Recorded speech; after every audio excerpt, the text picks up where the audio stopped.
السلام عليكم ورحمة الله وبركاته، ازيكم عاملين ايه؟ يا رب تكونوا بخير. نعمل فيديو جديد النهاردة، هو مش جديد بس ايه، يعني احنا كنا عملناه قبل كده بس هنعمله أحسن شوية. هنعمل ايه؟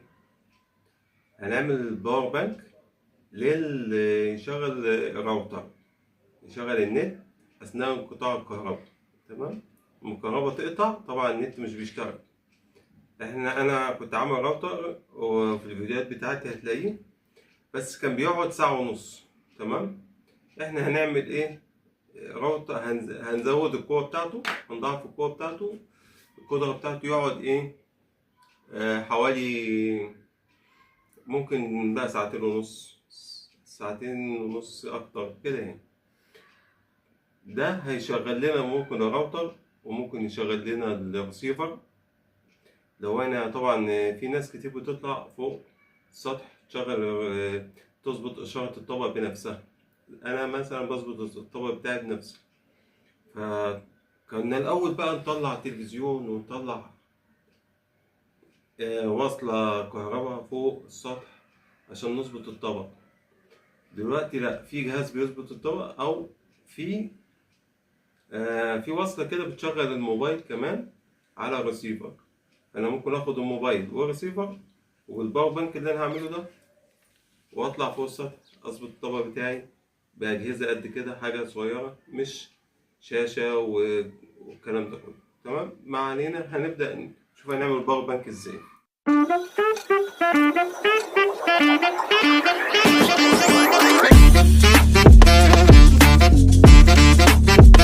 بسم الله الرحمن الرحيم. احنا هنعمل الأول كنت عامل أنا على الباور بانك البطارية دي حوالي 3.7. تمام. لو جمعنا التلاتة مع بعض هيطلعوا ايه؟ هيطلعوا 11 وحاجة، والراوتر عايزه 12 فولت عشان يشتغل، بس ال 11 وشوية دول يشغلوا ايه الراوتر.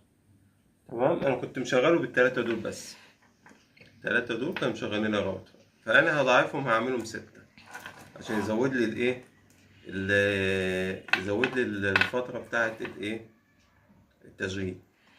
ماشي الحال؟ ماشي الحال. طيب هنعمل ايه تاني؟ الطريقة بقى بتاعتنا هنعملها ازاي؟ هو أنا كنت موصل التلاتة دول على التوالي، على التوالي، بمعنى كده. ده طبعا باينين قوي، احمر واسود، يعني موجب وسالب، موجب وسالب، موجب وسالب اهو. بنعمل ايه؟ بندي موجب ورا السالب، موجب ورا السالب، كده بتبقى على التوالي. تمام، كده بتبقى على التوالي. تمام. انما على التوازي بتبقى كده، على التوازي بتبقى كده، بنوصلهم كده، كده توازي، كده ايه، توالي. وضحت؟ وضحت. طيب انا كنت موصل الاول عامل باور بانك 12 فولت او 11 ونص كده، او 11 شويه، بالتلاتة، تلاتة بس على التوالي. تمام. فانا هضاعفهم بقى، هنعمل تلاتة تاني، تعالوا نشوف هنضاعفهم ازاي. هنعمل تلاتة تاني كده. انا لحمت ده بصيت كده عشان المسافة ايه، انا مش عايز المسافة بعيد عن بعض. تمام.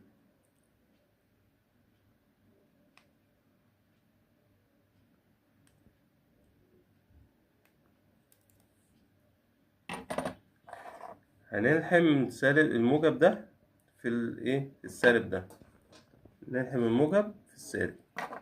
معلش انا جايب ما عنديش ماسك فايه، حاليا اي مسبك كده، والمكوة بتاعتنا.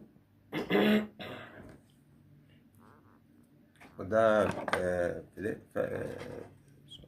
يسموه فلاكس ولا ايه، ده بيساعد على على المكوة، بيساعد على اللحام.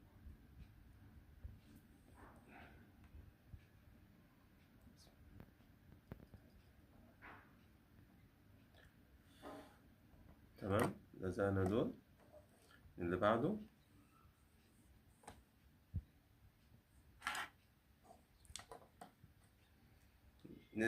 ده السالب، نزود في الموجب ده برضه. ماشي الحال.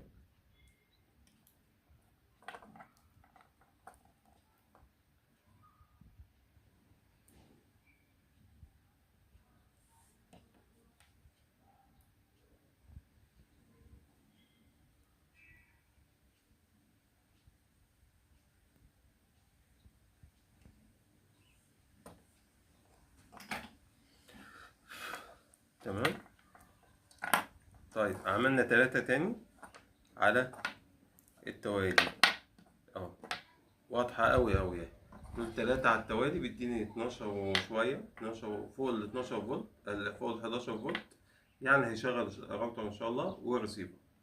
وده برضو هيبقى 11 وي برضو، هنعملهم هنضاعف قدرة الأمبير، تمام، عشان يقعد معانا فترة كفاية. تمام. يلا هنعمل ايه تاني؟ نعمل ايه تاني؟ ده سوكت بيتباع عند بتوع الأدوات الكهربائية، سوكت لل 12 فولت زي بتاع الريسيفر، صح؟ بتاع الريسيفر كده، مش كده؟ بتاع الريسيفر والراوتر، ده بتاع الشاحن الريسيفر والراوتر. تمام. هنجيب واحدة تانية بيبقوا اسمهم ذكر وانتهى كده، عشان ايه؟ ده هيبقى في الباور بانك، وده بتاع اللي بيبقى في الشاحن. تمام. باور بانك، وده بتاع ايه؟ الشحن. فانا ايه؟ هنعملهم مع بعض عشان لو عوزت اخد من ده او ادي للريسيفر. تمام. ده للشحن، لما عاوز اشحن الباور بانك هيحط الشاحن هنا كده يعني، ده بتاع الشاحن عشان يشحن لي. تمام. يلا نعملهم بس قد بعض، ولا نعمل دي طويلة؟ مش مشكلة، نعمل دي طويلة زي ما هي. كده كفاية، كده كفاية.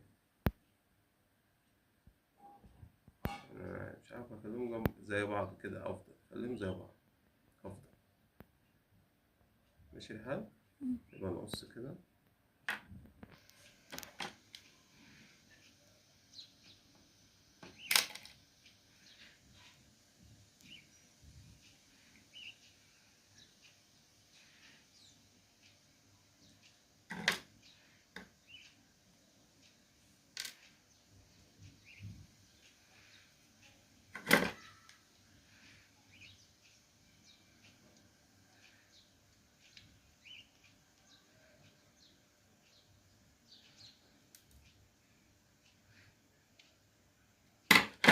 تمام.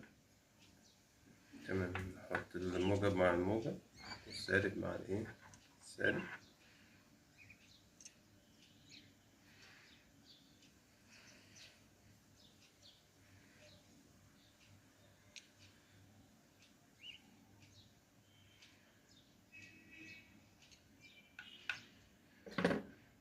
دي علبة أنا هجمع فيها، هحاول إيه؟ أدخل السلكتين دول مع بعض كده كويس أوي. طيب كده إحنا جمعنا السلوك هنا. تمام. نجمعهم مع بعض عشان ياخدوش مكان معانا، ده كده ودول كده. تمام.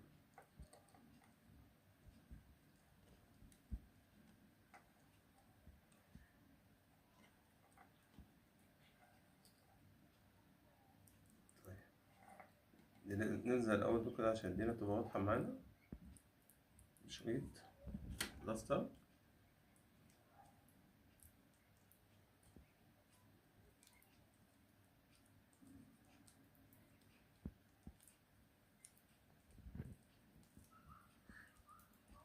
دول كده لوحديهم، دي كده بطارية 12 فولت لوحديها، دي كده تشتغل لوحديها عادي. ماشي. نديها ايه؟ نديها نلزق لها سلكة هنا كده.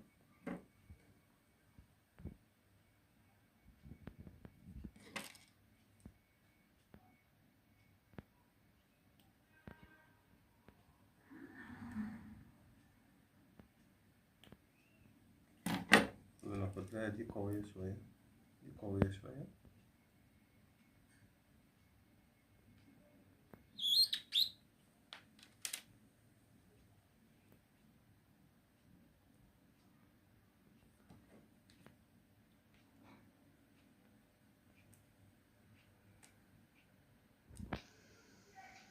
السلكة تمام.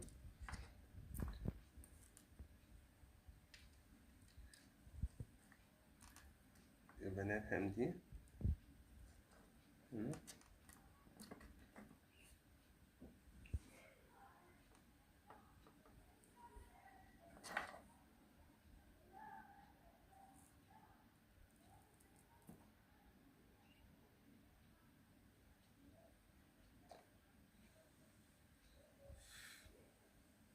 ماشي الحال.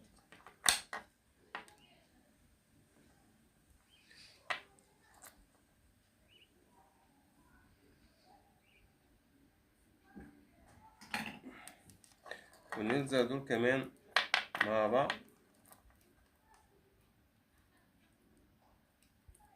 شوية الزيت.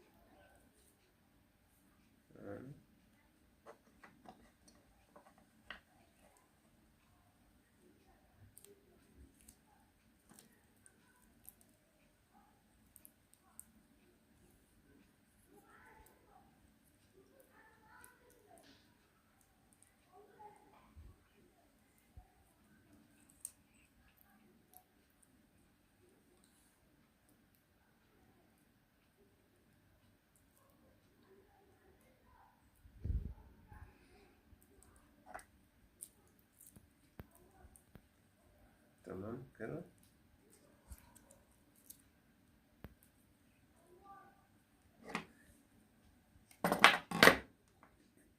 يبقى دي كده 11 فولت ونص مثلا، دي 11 فولت. كل واحدة من دول بطارية لوحدها 12 فولت مثلا. تمام. هنضعفهم مع بعض. نعمل ايه؟ هنجيب السالب مع السالب، الموجب مع الموجب.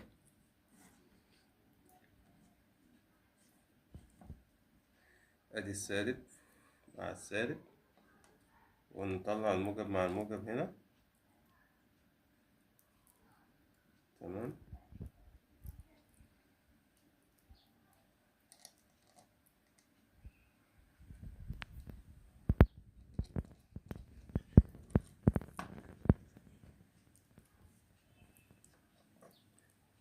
هناخد الموجب مع الموجب والسالب مع السالب، يبقى دي تبقى هنا كده. ماشي.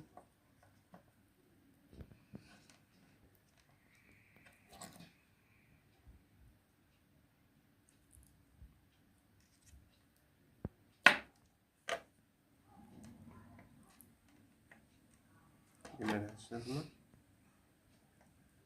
صح. نلحم دي مع السالب مع السالب.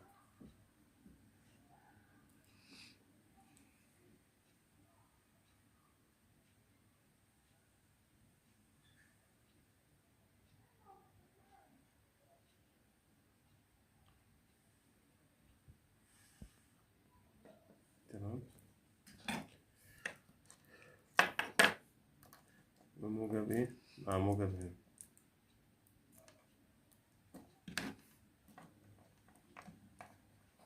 نلحم موجب مع موجب. نجيب السلك الأحمر ده نعمله موجب.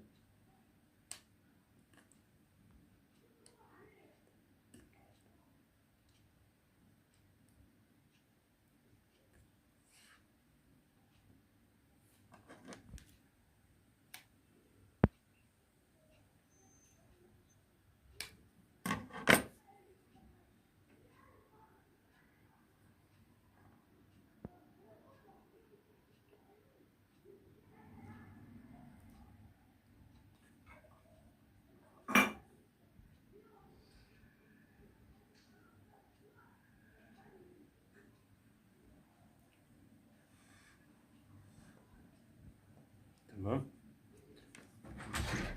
نيجي واخدينه مع الموجب هنا.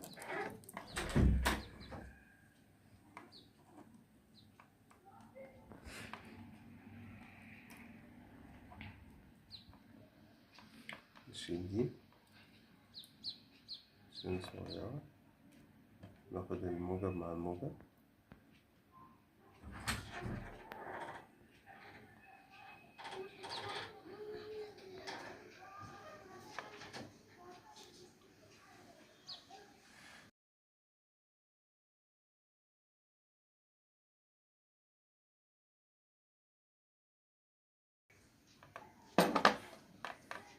تمام، يبقى احنا ايه ضعفناهم مع بعض، وصلنا السالب الموجب مع الموجب اهو، السالب مع السالب هنا، والموجب مع الموجب اهو. تمام، هناخد من هنا الفردتين دول كده، وهنوصل ايه للعلبة اللي احنا هنجمع فيها بقى. ماشي الحال. طب نجمع بقى الأول، ناخد ايه، نوصل السلكتين دول مع دول عشان نجمع.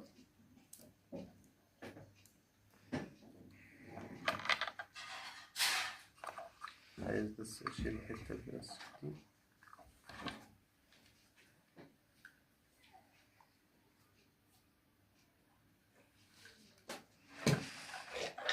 نوصل بقى دي مع دي ودي مع دي.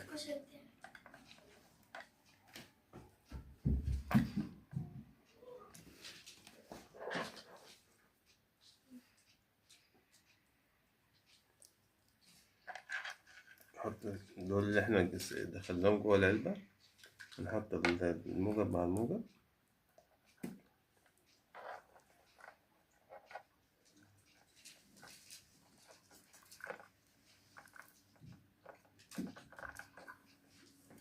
نديها سنة لحام، هي فيها من الأول.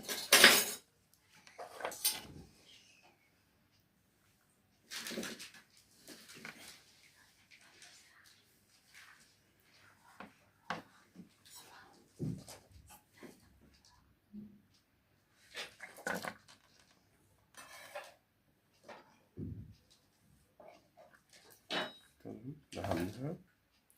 نلحم التانية السالب، نلحم جنب السالب.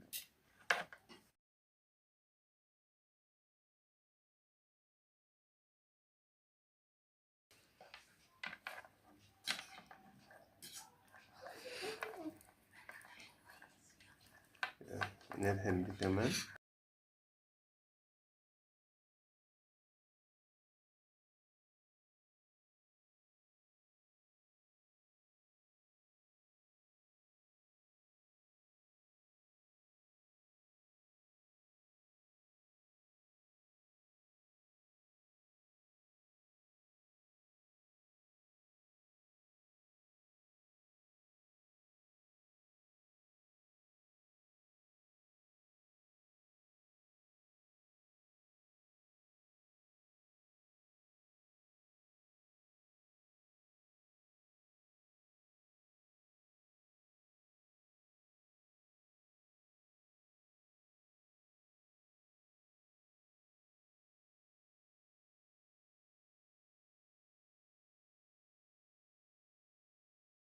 كده يبقى خلصنا احنا.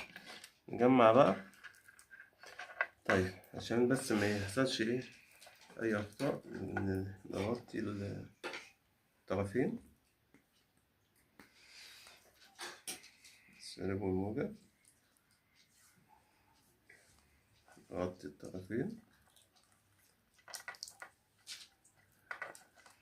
عشان ايه ما يحصلش اي تلامس للسالب والموجب. نخلي بالنا من المواضيع دي عشان البطاريات يا جماعة بتعمل تنفجر.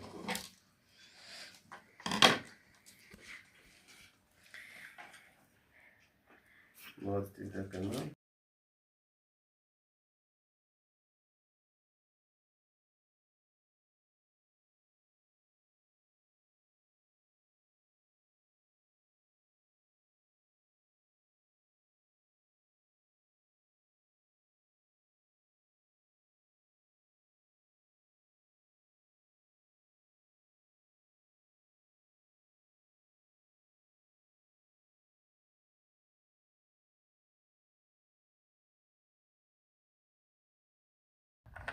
كده خلصنا نجمع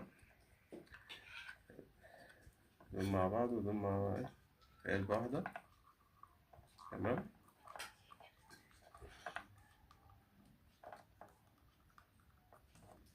ادي العلبة وادي العلبة التانية.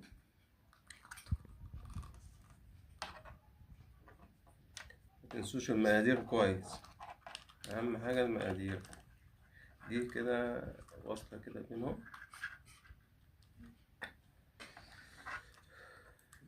دي علبة كده أنا عاملها بتاع الفيب بتاع السيجار اللي بيتشرب بيه السجاير، الفيب اللي بيتعمل بالسجاير عشان ما ترميش. كده احنا خلصنا الوصفة بتاعتنا بالهنا والشفا. كده هنقدر نشغل الرسيفر، نشغل الايه الراوتر. ننزل دي كده لازم بسيطة كده شيك كده. الفينش بتاعنا يبقى ايه كويس عشان